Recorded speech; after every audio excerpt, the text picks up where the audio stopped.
நினைச்சேன் என்னடா இது தண்ணி பழம் அதுக்குள்ள திருந்திட்டான்னு யோசிச்சேன். இன்னும் தண்ணி பழம் திருந்தல. ஆனா நீங்க யோசிச்சிருப்பீங்க, நேத்து உள்ள வந்த தண்ணி பழம் ஒரு மாதிரி எல்லார்கிட்ட நல்லபடியா பேசியிருக்கோம், எல்லார்கிட்ட ஒரு மாதிரி ஃபன் பண்ணியிருக்கோம். நம்ம கூட சொல்லிட்டு இருந்தோம் தண்ணி பழம் திருந்திட்டாரு போல, யாரோ மண்டையில தட்டி வீட்டுக்கு அனுப்பியிருக்காங்க, தண்ணி பழத்துக்கு இப்ப நல்லது கெட்டதுலாம் தெரியுது போல நினைச்சோம். இல்ல, தண்ணி பழம் இன்னும் தான் மனசுக்குள்ள வன்மத்தை வச்சுட்டு தான் இருக்காப்ல. முக்கியமா வினோத் மேல கடுமையான வன்மத்துல இருக்காப்ல.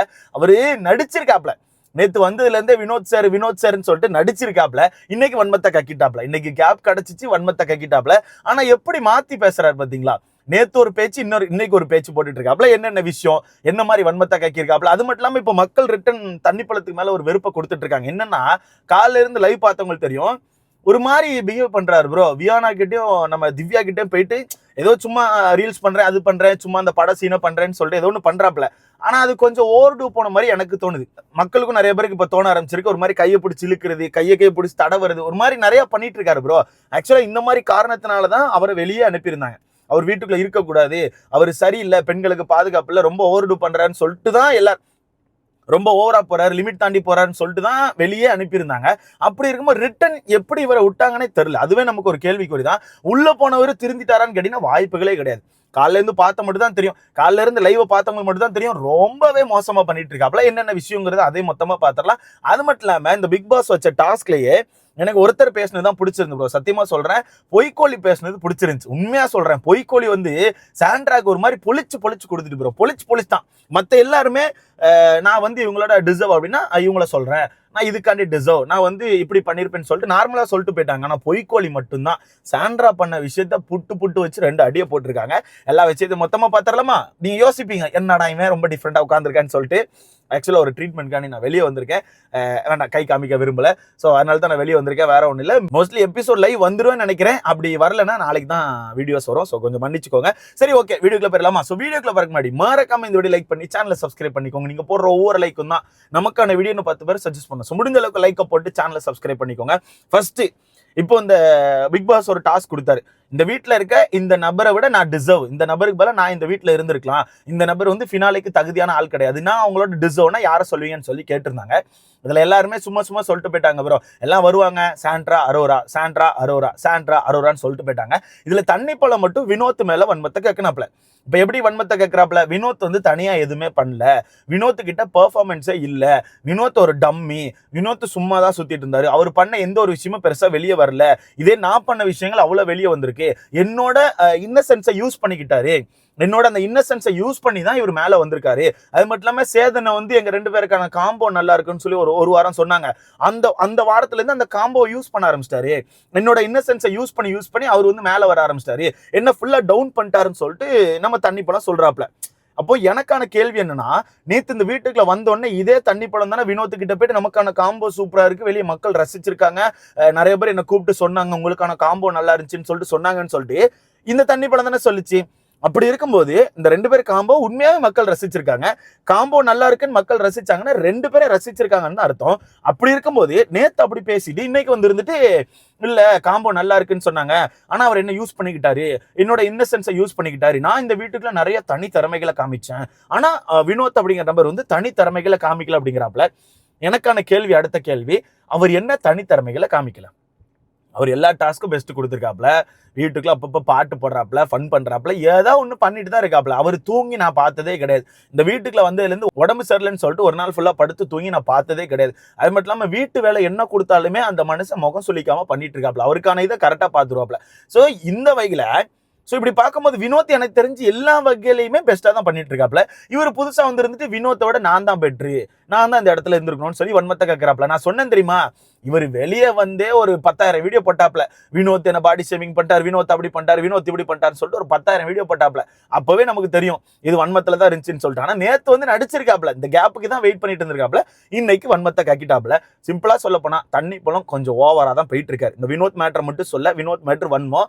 ஆனா அந்த திவ்யா கிட்டையும் வியானா கிட்டையும் பண்ற விஷயம் தப்பா தான் இருக்கு. வியானாலாம் ஒரு சில இடங்களை சொல்ல ஆரம்பிச்சிட்டாங்க, ஏன்னா தங்கச்சி தங்கச்சின்னு சொல்லிட்டு எப்படி பாருகிட்ட போயிட்டு என்ன கல்யாணம் பண்ணிக்கோன்னு சொன்னாரோ அதே மாதிரி வியானா கிட்ட சொல்லிட்டு இருக்காப்ல. யாருக்கோ வாழ்க்கை கொடுக்கறதுக்கு எனக்காச்சும் வாழ்க்கை கொடுன்னு சொல்லி சொல்றாப்ல. இது என்ன பொறுத்தவரைக்கும் ரொம்ப ரொம்ப மோசமா ஃபீல் ஆகுது. ஒரு மாதிரி கையை பிடிச்சி இழுக்கிறது நிறைய பண்றாரு ப்ரோ. எவ்வளவு பேருக்கு நோட் பண்ணீங்கன்னு தெரியல. ஒரு சில நேரம் ஓகே, அவங்களும் சரி ஏதோ இவன் ஆக்ட் பண்றான்ப்பா, ஏதோ டயலாக தூக்கிட்டு வரான்னு சொல்லிட்டு ஒரு சில நேரங்களை விட்டுறாங்க. ஆனா ஒரு சில நேரங்கள் பாருங்களேன், நமக்கே முகம் சுளிக்க வைக்குது. நமக்கே வந்து இவர் என்ன பண்றாரு, ஏன் கையை பிடிச்சி இழுத்துட்டு இருக்காரு, ஏன் கையை பிடிச்சி ஒரு மாதிரி அமுக்குறாரு, இந்த மாதிரி யோசிக்க வைக்குது. என்ன பொறுத்தவரைக்கும் தேவையில்லாத வேலை மாதிரி எனக்கு தோணுது. தேவையில்லாத வேலை. இந்த மனுஷனை வீட்டுக்குள்ள விட்டு ஏதோ ஒரு வகையில சரி சின்னதா ஒரு டிஆர்பி கிடைக்கும், சின்னதா வினோத்துக்கும் இருக்கும், சின்னதா ஒரு கிளாஸ் வரும், இந்த மாதிரி விஷயங்களுக்காக தான் விட்டுருக்காங்க. ஆனா அதையும் தாண்டி பழைய விஷயத்தை ரிட்டர்ன் பண்ணிட்டு இருக்காப்ல. பெண்கள்கிட்ட ஒரு மாதிரி இது பண்றது. ஏன் இப்ப ரம்யா வராங்கப்பா ஈவினிங், ரம்யா வந்தோடனே ஒரு பண்ண விஷயத்தை எவ்வளவு பேர் நோட் பண்ணேன்னு தெரியல. வந்தோடனே ரம்யா உள்ளெல்லாம் போயிட்டு வந்தோடனே ஒரு மாதிரி ரம்யா கையை அங்க பிடிச்சிக்கிட்டாரு. ஒரு மாதிரி ரம்யா கையை பிடிச்ச ஒரு மாதிரி என்ன ரம்யா அழகா இருக்கடி மூஞ்ச பாருன்னு சொல்லிட்டு ஒரு மாதிரி பண்றாரு. அவர் பண்ற விஷயம் சரியில்லை. முன்னாடி சொன்ன விஷயத்தை தான் இப்பவும் சொல்றாங்க, அவர் சரியில்லைங்க. அப்ப ரம்யா வந்து விண்ணான்னு சொல்லி தட்டி விடுறாங்க. ஏன் வியானா எத்தனை இடத்துல தெரியுமா கையை பிடிக்க பிடிக்க வியானா தள்ளி விட்டுட்டு இருக்காங்க. வியானா ஓப்பனா சொல்றாங்க, தங்கச்சி தங்கச்சின்னு சொல்லிட்டு இந்த மாதிரி பண்ணாதனா நல்லா இல்லைன்னா கேவலமா இருக்குனான்னு சொல்லிட்டு அந்த பொண்ணு சொல்லிச்சு. இருந்தாலும் அவர் பண்ணிக்கிட்டே இருக்காரு. அப்ப எந்த நோக்கத்துல ஒரு உள்ள போயிருக்காரு?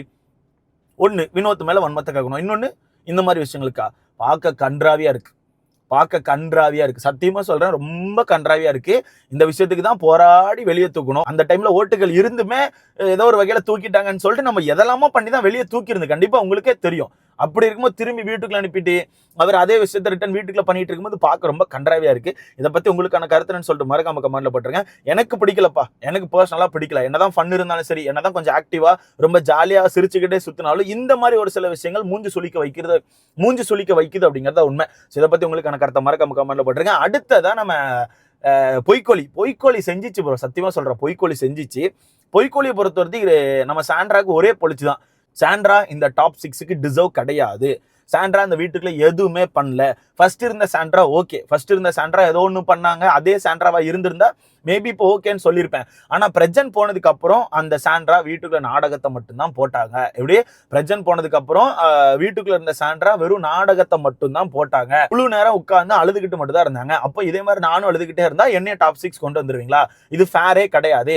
சும்மா 20 நிமிஷம் உட்கார்ந்து அழுதுகிட்டு பெட்ரூம்ல அழுறாங்க, வெளியே போய் உட்கார்ந்து அழுறாங்க, எல்லாத்துக்கும் அழுறாங்க, எல்லாத்துக்கும் ஏதோ ஒரு டிராமா போடுறாங்க.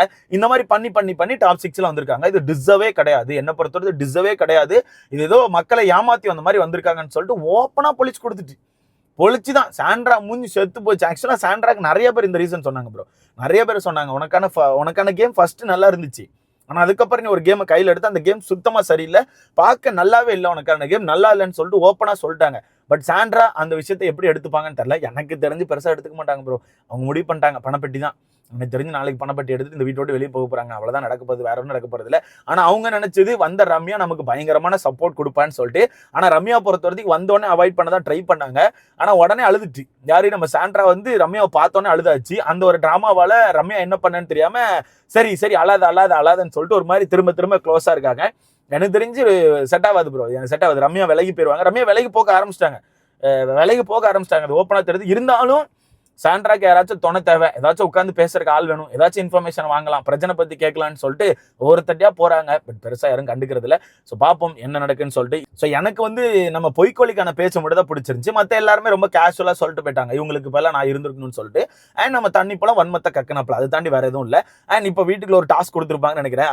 அது பேர் என்ன, பணப்பெட்டிக்கான அந்த 5வது டாஸ்க் தோத்துட்டானுவேன். நம்ம மக்கள் தோத்துட்டானுவேன், நிரூபிச்சுக்கிட்டே இருக்கானு ப்ரோ. இவனை டிசர்வ் கிடையாது, இவனது பிக் பாஸ் அப்படிங்கிற ஷோக்கு டாப் 6 கண்டஸ்டன்ஸ்க்கு டிசர்வ் கிடையாதுன்னு சொல்லிட்டு நிரூபிச்சுக்கிட்டே இருக்காங்க. அதுவும் அந்த 6 பேர்கிட்ட போய் தோத்துருக்கான பாருங்க. சத்தியமா சொல்றேன், இதை விட கேவலம் வேற எதுவுமே கிடையாது. வீட்டுக்கு போயிருங்க நான் பேசாம 6 பேர் வீட்டுக்கு போயிட்டு அந்த 6 பேர் பேசாம வீட்டுல உட்கார வைங்க. ஒரு டாஸ்க்ல கூட ஆப்போசிட் பண்ணி ஜெயிக்க முடியல, என்னத்த பண்ண. இதை பத்தி உங்களுக்கு கருத்துன்னு சொல்லிட்டு மறக்காம கமெண்ட்ல போடுங்க.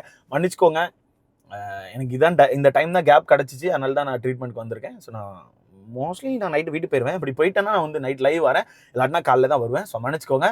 So thank you so much guys. அடுத்த வீடியோல பார்க்கலாம்.